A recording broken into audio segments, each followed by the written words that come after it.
Botox is one of the most recognized names in aesthetic medicine, but behind the brand lies a world of precision, artistry, and evolving science. Most people think Botox is just about freezing wrinkles, but when it's done right, it does something much more powerful. It relaxes tension, refines features, and brings harmony to the face.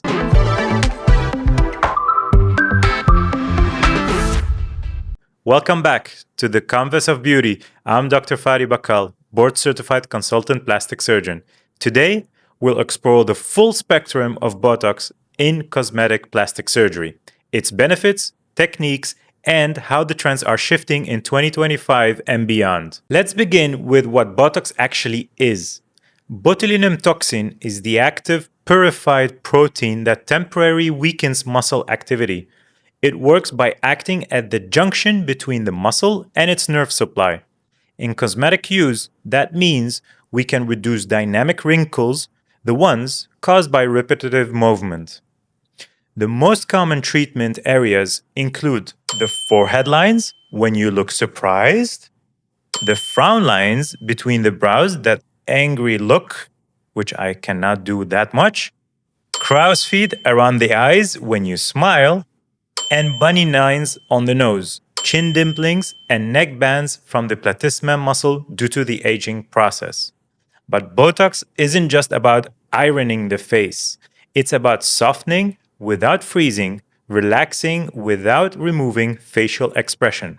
And when done correctly, it leads to a more rested, natural, and refreshed look. The artistry of Botox lies in the dose, the depth, and the placement. One technique I often use is baby Botox or micro Botox. But what's in the name, right? These are smaller, more precise doses that preserve natural movement while preventing wrinkles from forming. This is especially popular in younger patients using Botox preventively, what we now call prejuvenation. Another key point is Botox isn't always injected deep into the muscles. In some cases, we inject it superficially, like to target sweat glands, such as in the armpits or hand palms, or to smooth skin texture along the jawline or cheeks. I also love using Botox in combination with other treatments. When paired with fillers, skin boosters, or light resurfacing, the result is a more cohesive, well-balanced, full-face rejuvenation. Now let's talk about what's new and what's next. We're seeing a strong shift towards customized dosing. It's no longer one size fits all. I assess muscle strength, skin quality, and facial symmetry to personalize every treatment to your face. The entire treatment plan is designed for your face and its unique proportions. Another exciting trend, new generation neurotoxins are recently entering the global market. They promise longer duration and sometimes 6 months or even a little bit more while maintaining the same safety profile. And yes, men are joining the conversation. What used to be called Botox is now a standard request, especially for the forehead and jawline. The goal is subtle refinement, not obvious change. And let's not forget the rise in lower face Botox. Masseter slimming, that jaw muscle right here, gummy smile correction, and even a very subtle lip lift using the lip flip technique. Now, I really want to emphasize something about the lip flip technique. It has very specific indications, and I often educate patients about 5 key limitations. 1, it's very temporary, only lasts up to 6 weeks. 2, the result is very subtle, even for a plastic surgeon's eye. 3, it's not a true lift. It won't shorten the distance from nose to lip or reposition tissue. And 4, it carries a high risk of overtreatment, which can lead to speech issues or drooling. And 5, it doesn't add volume. It's not unlike fillers or a surgical lip lift. Whenever I consult a patient for Botox, we always start with education.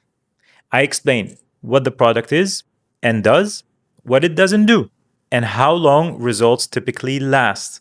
Most patients see results in 3 to 5 days, with full effect at 10 to 14 days.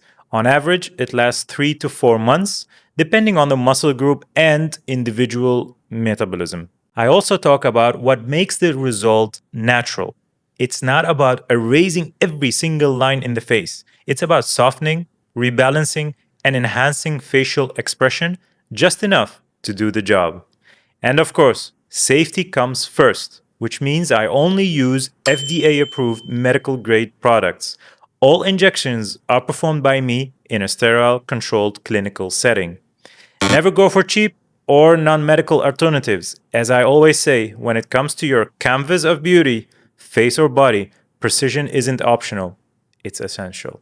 So, in conclusion, Botox isn't just a beauty trend. It's a tool of precision used with skill and care to bring balance, confidence, and subtle rejuvenation.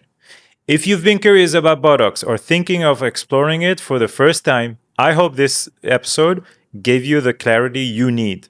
And if you found value in today's discussion, please share this episode also with someone who might benefit. And follow the Canvas of Beauty for more honest conversations from inside the world of plastic surgery. I'm Dr. Fadi Bakkal. Thank you for listening, and I'll see you in the next one or in my clinic.